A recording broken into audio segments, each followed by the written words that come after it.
All right, you're welcome to New Covenant House this morning. For those who are inside, who are on site, and for those who are watching online, thank you very much for joining us this morning.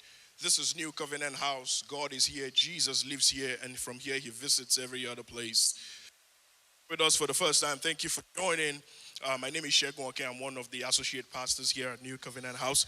I believe I have a word in my spirit, and I'm not going to take any more time to go into it. This morning, I'm in Galatians chapter 2 and verse 20. And I'm going to be reading from the God's Word translation. So around about the end of verse 19 in Galatians chapter 2, the Bible says there that I'm crucified with Christ. And then it picks it up in verse 20 and says, I no longer live, but Christ lives in me. The life I now live, I live by believing in God's Son, who loved me and took the punishment for my sins. Well, when it's nice, you read it twice. I no longer live, but Christ lives in me. The life I now live, I live by believing in God's Son, who loved me and took the punishment for my sins. Our golden text for this sermon series, as you all know, we've been in a sermon series for the last couple of weeks, and today I have the privilege of wrapping it up. Started about 4 weeks ago talking about how will they know, pretty much talking about the fruits of the Spirit. And so the golden text has been Galatians chapter 5, verse 22 and 23, and we will read that as we move along. So just a quick recap. Over the last 4 weeks, PF started by telling us that if you want to live a life of purpose, it requires guidance of the Holy Spirit. He also went ahead and told us that joy and peace are not things that we do, but they are God's ways. In fact, he used the word God's barometer of actually checking that we're being led by the Spirit. If you were in church, you'll remember. And then Pastor Eke went ahead and told us about patience, being able to endure difficult situations, not by ourselves, but by the help of the Holy Spirit. Because sometimes life can get challenging, hard, and difficult. But the Holy Spirit empowers us to deal even with difficult situations.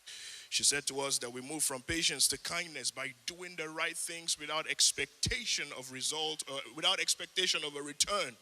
So which means we move into the realm of kindness when we can do good without necessarily expecting something back from the people that we do good to. And then Pastor Dame took it to the next level and talked about goodness. He said to us that goodness places or helps us place the need of others above ourselves. And then he told us about faithfulness. He says faithfulness is excellence that compounds, excellence over time. And then he made the remark and told us that hard work puts you in a place where opportunities or good luck will find you. But faithfulness puts you in a place where God will find you. And so, my friends, welcome to church this morning. I have the privilege of speaking about gentleness and self-control. But before I move on, let's bow our heads in prayer. Spirit of the living God, I did not show up here just by myself. I didn't come here, Lord, to show off what I know or what I do not know. For I really know nothing outside of you.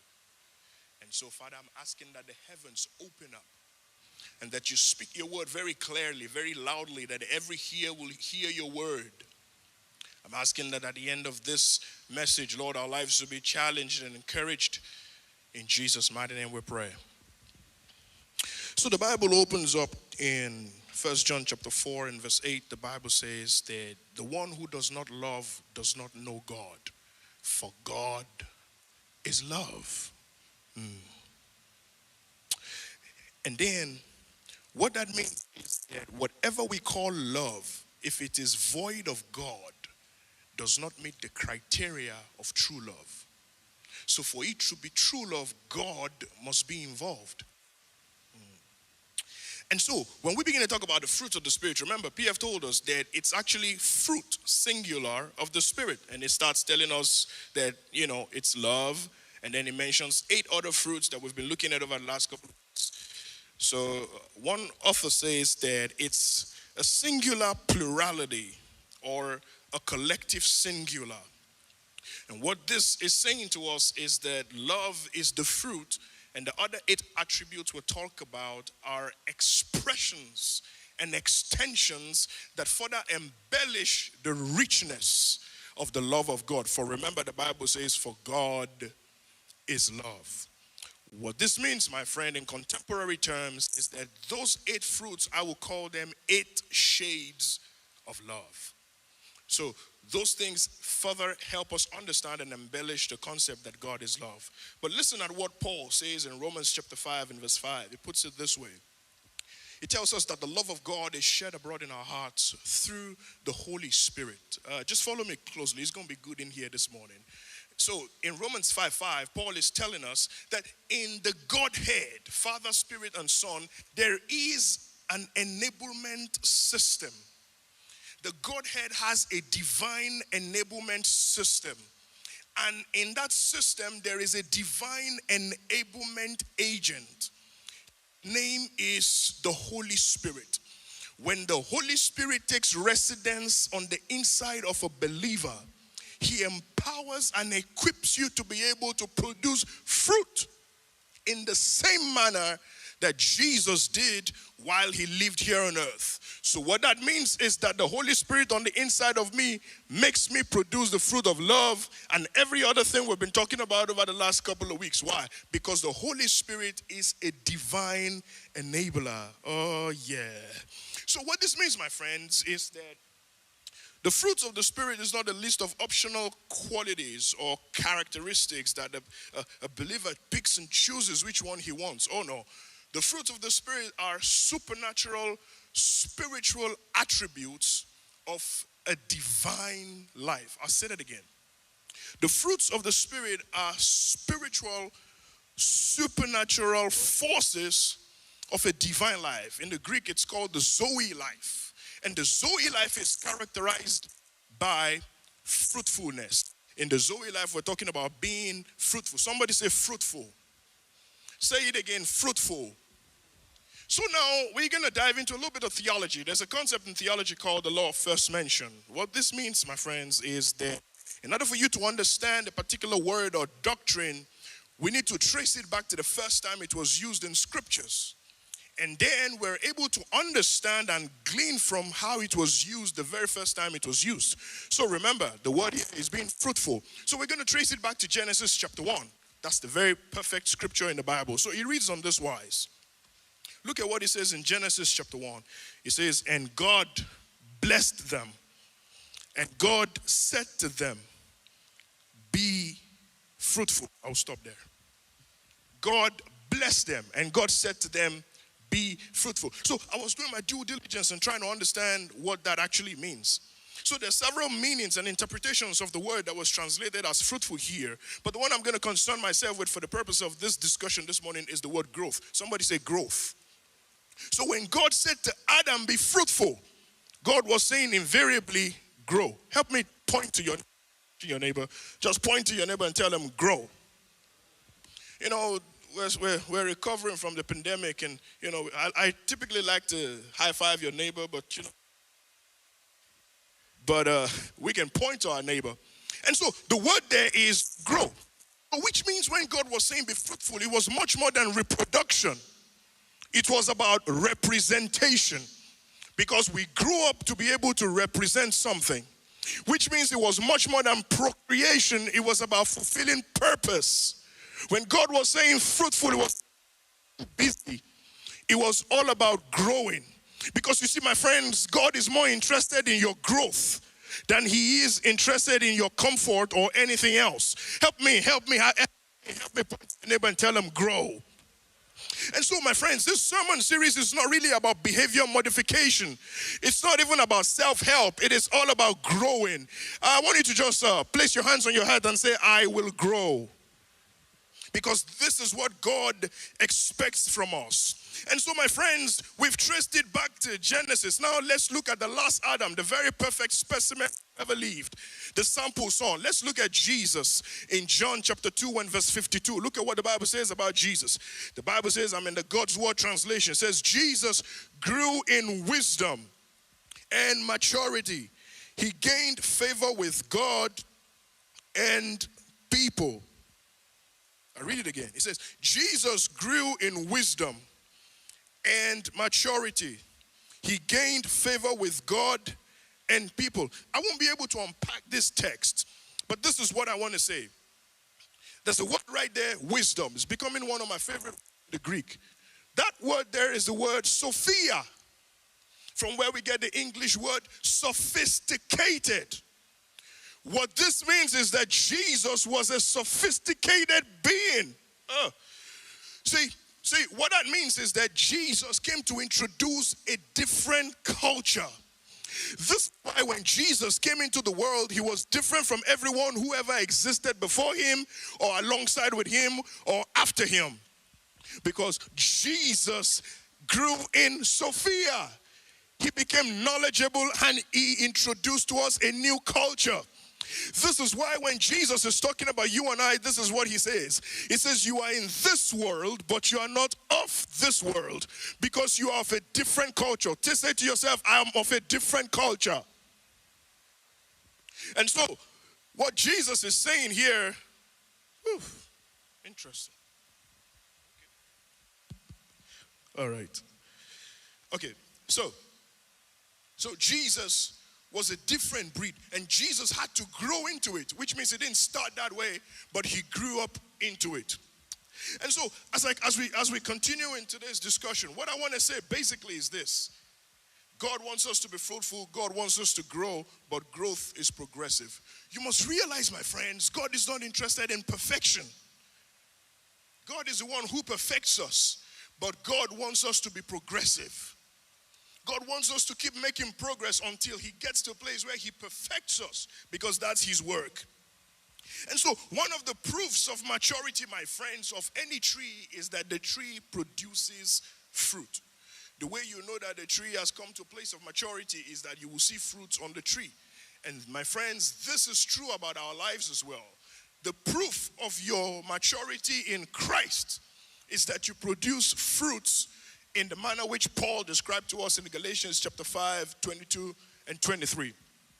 And so, my friends, what I'm saying this morning is that your Christianity is not a function of tenure. It's not about how long you've been a Christian. It's not even by how strongly you can speak in tongues. As much as it's important for us to speak in the language of the Spirit, the proof of your growth in Christ is that you're producing fruits, because the Bible says, by their fruits we shall know them. And so I'm in John chapter 15 and verse 4 at this point in time in the Good News translation. This is what it says. It says, remain united to me and I remain united to you. A branch cannot bear fruit by itself. It can do so only if it remains in the vine. In the same way, you cannot bear fruit unless you remain in me. So remember, we're told in 1 John 4:8 that God is love. This is Jesus telling us that, listen, you cannot really produce fruit outside of me. So everything we've been talking about over the last couple of weeks is impossible without Jesus. And as I was doing my due diligence, the word here translated as fruit simply has this figurative expression or meaning. It means true partnership with Christ. So when Jesus is saying that you cannot be fruitful without me, he's saying that you have to come into a place of partnership with me in order for you to be fruitful. Now, let's check out the fruits of the Spirit for today. The first one is gentleness. And so, when we talk about gentleness, what does it mean? There are several meanings you can make up for the whole concept of gentleness. But I want to just touch on two of them. The first one is humility. And the next one I'm going to touch on is meekness. So, humility is to have a low or moderate estimation of yourself or your own importance. I say that again.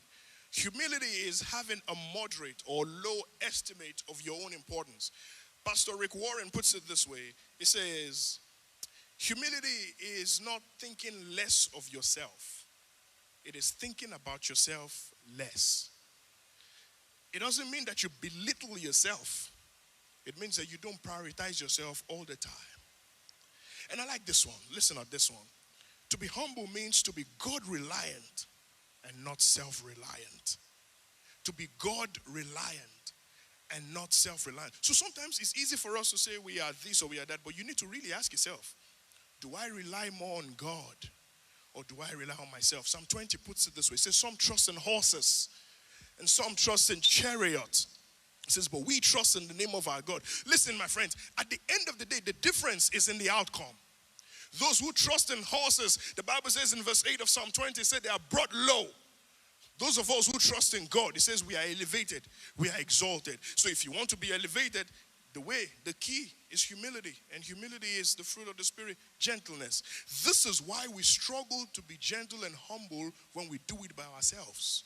Have you found yourself in a situation where you struggle to just be humble because you needed to let the person know?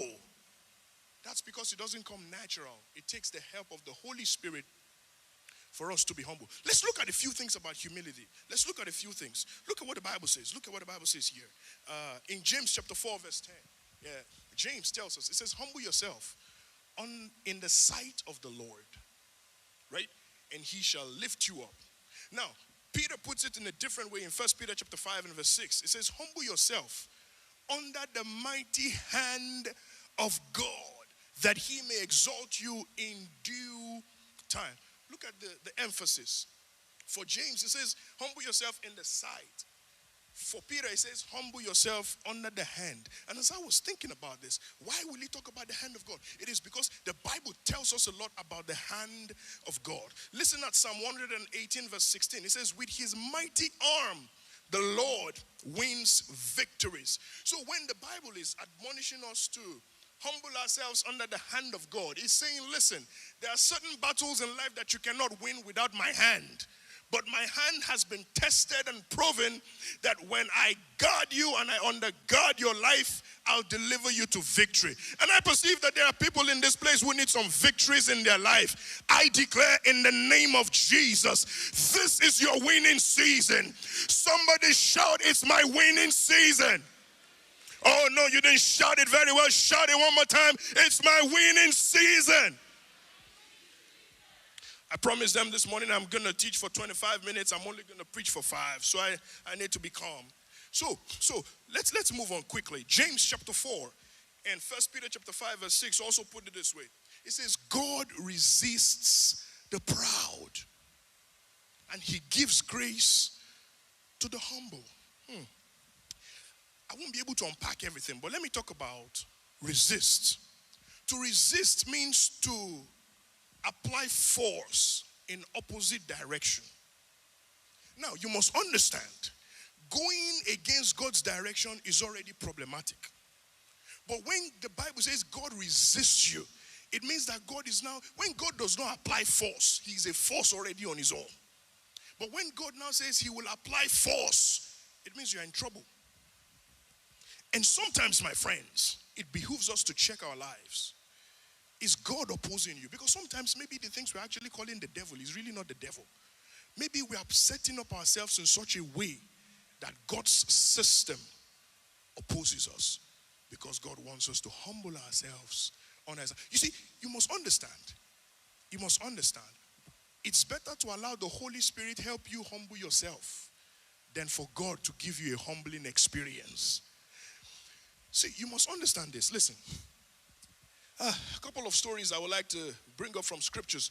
But listen at this. Listen at this. I heard a story of a Brazilian president who said on the eve of his inauguration, he says, if I get 500,000 votes, not even God will stop me from emerging victorious in the polls. My friends, he got the 500,000 votes he required. But on the eve of his inaugural service, he fell ill. And he never made it to presidency because God resists the proud. My friends, don't let God resist you. When you wake up every morning, just surrender yourself to God. Say, Lord, I struggle sometimes. Just help me. And the truth about it is that God knows. And he has a system in place through the Holy Spirit who enables us to live victoriously. And so, my friends, let me talk about meekness, the other component of gentleness.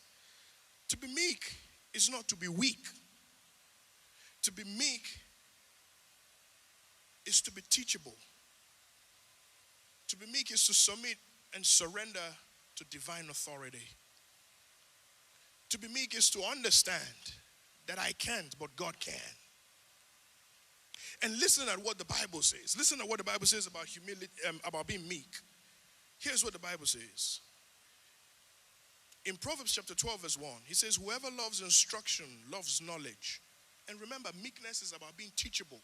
So here's Proverbs 12 and 1. It says, whoever loves instruction loves knowledge, but he who hates correction is stupid. I was struggling to read that one. Oh, absolutely, fantastic. So, as you can see, it's Proverbs chapter 12 verse 1, and it's King James Version. I didn't write it. But it says, who hates correction is stupid. So which means stupid does not pay respect to color, gender, or age. Which means if I don't want to be stupid, then I must love knowledge and I must love correction. And my friends, this is what gentleness is all about. How teachable are you? Are you the kind of guy or the kind of lady who knows everything about everything? And when people talk to you, it's like, God says, love knowledge, love correction. You must realize, my friends, the way we get to become the image of God and the likeness of God is by loving God's correction. Let me hurry very quickly. So, I don't know if this time is correct, but I want to draw a case study real quick. So this is Jesus in John chapter 8 from verse 1 through to 11. We won't be able to read, but here's what the Bible says. That this woman was caught in the act of adultery, and they brought her to Jesus, and they wanted Jesus to condemn the woman. And here's what it is. They knew only Jesus could condemn the woman. And so Jesus looks up and looks down and looks at this woman, and he decides that he was not going to partner with the multitude. And the Bible says that Jesus ignored them and he was writing on the ground. And this is one very important lesson for life. The strategy in that act by Jesus is that significant sounds must be preceded by skillful silence. I'll say that again. Significant sound must be preceded by skillful silence. So Jesus skillfully kept quiet. He wrote on the ground. We don't know what he wrote. But when he got up, he said to them, let him who is without sin cast the first stone. And you know the rest of the story. And for those who don't know, what happened was, all those guys who wanted to throw rocks at her, they left. And there was no man standing except Jesus. And I learned a leadership lesson from that story. And that is, in leadership, everybody has a voice, but not everybody has a vote. I said it again. Everybody has a voice. Everybody has an opinion. But when the chips are down, true leadership takes initiative and casts the vote. So at the end of the day, Jesus tendered his vote, and Jesus said, go and sin no more. That was gentleness manifested by Jesus. He had every reason and every right to cast her away, but he didn't do that. He said, go and sin. How many times do you let people go, even in the face of the evidences against them? The answer you give reflects where you are on the scale of gentleness. Jesus let her go. And notice, if you will, we never read about the woman in the act of adultery again, because when Jesus sets you free, you're free indeed. And that's what happened. Jesus set her free, and she was completely free. She was free indeed. And so let me quickly begin to wrap it up here and talk about self-control. I love this one, self-control. And I'm going to be very quick on this one, and I'm going to be out of the way shortly. When we talk about self-control, it's this one is very, very tricky, because you begin to think about control of self by self. But in reality, self-control is not control of self by self. Let's look at the word control. The word control means to rule or to regulate. So what that means is that for there to be control, there has to be a point of regulation. And my friends, to be controlled means that you inherently submit to something. So what that means is that what we call self-control is a reflection of what you have actually surrendered to. It's either, and there are two things you can surrender to. It's either you surrender to the flesh or you surrender to faith. It's either you surrender to sin or you surrender to the Spirit. The faith will produce fruits, And of course, sin will also produce fruit. And so at the end of the day, what we call self-control is simply a reflection of who we have surrendered the authority of our lives to. Because you see, what you submit to, you will be controlled by. Invariably, what you do not submit to, you will not be controlled by. This is why James tells us every man is tempted when he is drawn away by his own lust. And so the greatest prayer is, Lord, help me to be surrendered to you and not to my feelings and not to the flesh. Quickly, moving quickly. And so, I want to do a quick case study on self-control. Here is a guy called Samson. He was a very powerful guy. He was a Nazarene, meaning no razor was to touch his hair. He was a very powerful guy. And he was not supposed to associate or pick a wife from a particular set of people. But Samson wouldn't listen because he thought he had all the power. He thought he had all the strength. And so he went about doing the things that he was instructed not to do. Let me tell you what lack of self-control will do to you. It will make you feel like you can handle this. Whereas in reality, it's setting you up for disaster. And so Samson went. He laid his heads on the wrong laps. And you know, ever since I started having children, I pray for my sons. I lay hands on my sons every day and I tell them, your head will not rest on the wrong laps. Because you see, my friends, it's dangerous when you're powerful and you misuse the power that God has given to you. And of course, when I had a daughter, I had to change the prayer. I said, no stupid head will lay on your laps. If you got kids, you got to make that prayer a prayer every day. No stupid head must lay on her laps. But let's move on quickly from Samson. I want to talk about this guy called Joshua. Yeah. You know that story. In Joshua chapter 6, God gives Joshua an instruction. Says to him, you're going to lead the children of Israel, and there's a wall of Jericho. There's this city of Jericho before you. Joshua has to overcome the walls of Jericho. But Joshua needs a strategy to overcome because it's not an easy thing. And you know, my friends, if you've been in church for a while, you've heard that story. And we know the story. We know the part where they shouted and the walls came down. And I like that part a lot. And that's why every now and again when I want to get my shout in, I remember the walls of Jericho.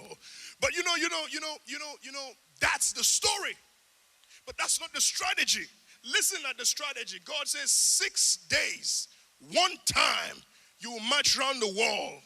On the 7th day, you will march around the wall 7 times. But that's not really the whole strategy. The strategy is when you do it with your mouth shut. They were meant to do it quietly. Question is, when we talk too much, we sometimes abort the plans of God for our life. Self-control. The children of Israel, if they missed the strategy, they probably would have missed the falling of the wall, because the falling of the wall was directly proportional to their compliance with the strategy. And the strategy is march round, say nothing. How many times do you speak when you know even within yourself that you should not speak? The Bible says the one who is a fool, when he keeps his mouth shut, he is regarded as wise. Let me move on quickly. So I don't offend anybody. The very last one I wanted to talk about. Well, before I do that, I just wanted to say this. Listen, everything we've been talking about over the last couple of weeks is not possible by human strength. Only God, through his Holy Spirit, shed in your heart, can help you. And what do you have to do? You have to inspect and adapt yourself daily. What does that mean? You wake up every morning and ask God, Lord, search me. Help me. And you know, sometimes the things of God, they're not complex. Simple prayer like that. It didn't take me even 30 seconds. Lord, search me and help me. And that helps you surrender to God, and he helps you fix up the weak areas of your life. But I want to close with this. It's about a man called Moses. In Numbers chapter 12, the Bible says Moses was the meekest man on earth. Moses, for 120 years, was prepared by God to lead the children of Israel into the land of promise. And for 120 years, he was waiting for this moment. And you read the story, it's in Numbers 27 and I think in Numbers 23 if you get the moment to read it. But let me just paraphrase it. God says to Moses, Moses, the children of Israel needed water. God said to Moses, Moses, speak to the rock. Moses lost control of himself. He got angry with the people. And instead of speaking to the rock, Moses struck the rock. My friends, this is where the reverence of God took a different tone to me. God honored Moses in the face of the people. Water came out of the rock even though he struck it.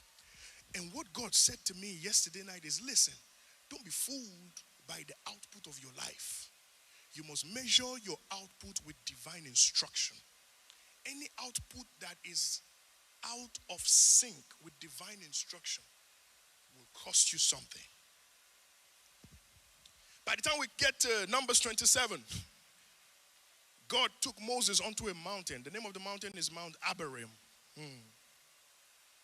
And God said to Moses, Moses, look ahead of you. Moses looked ahead of him and he saw the land of promise. What he's been waiting for 120 years. In a moment of foolishness, he struck it instead of speaking to it. And God said, you die here. When God kills you, it's not murder. God killed him.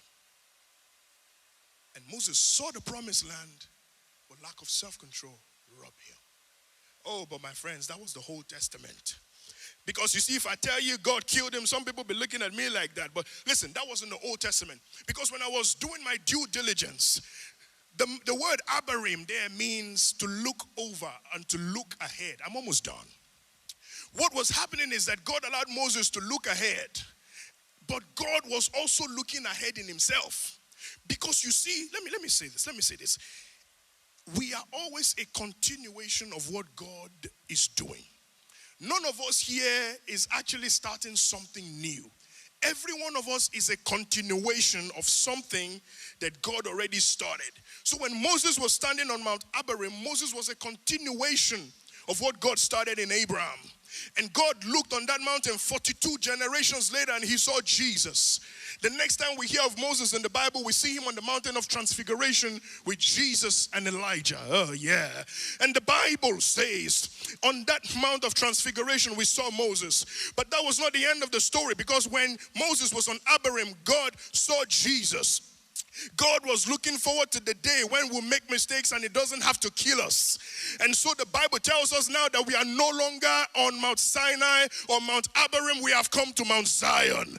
And the Bible says, upon Mount Zion there shall be deliverance, and the sons of Jacob will possess their possessions. The book of Hebrew puts it this way: we have come to Mount Zion, the side of the north, the city of our great King. We have come unto the company of just men made perfect. We have come into the blood of sprinkling that speaketh better things than the blood of Abel. And God says, I should tell somebody, you're dealing with several things, or maybe you find yourself lagging in some fruits of the Spirit. God says, I should tell you, because of Jesus, he'll pick you up, he'll clean you up, and he'll set you up. Oh, you didn't hear me. God says I should tell you, he'll pick you up, he'll clean you up, and he'll set you up. Oh, you didn't hear me. One more time. God says I should tell you, he'll pick you up, he'll clean you up, and he'll set you up. Why? Because Jesus paid the price. My friends, that's the gospel. And that's the Jesus that we preach, who reaches down the weaknesses of our lives and sets us up to please him. I finished.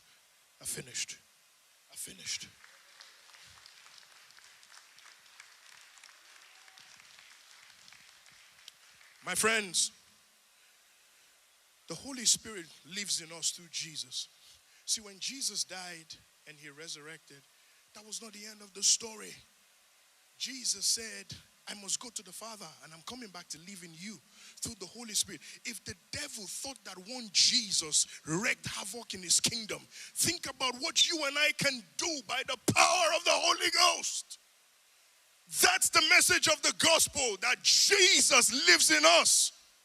And that's why I titled this presentation this morning, He Lives in Me. Help me shout it, He lives in me. Every head bowed, every eye closed. You cannot say He lives in me if you don't know Him. You cannot say He lives in me if you've not accepted Him into your life. And it's very simple. You cannot exhibit any fruit of the Spirit if you cannot boldly say He lives in you. And Jesus wants to live in you because that's the essence of His death. Not just for Him to die and go to heaven, but for Him to come and live in us. And so maybe you're here, you've not made Jesus the Lord of your life. His arms are wide open and stretched to listen and to receive you. And if you just say with me, maybe also you met Jesus, but you've just gone astray and you're just living life by yourself and there's no result. God says, I should tell you, He wants to pick you up.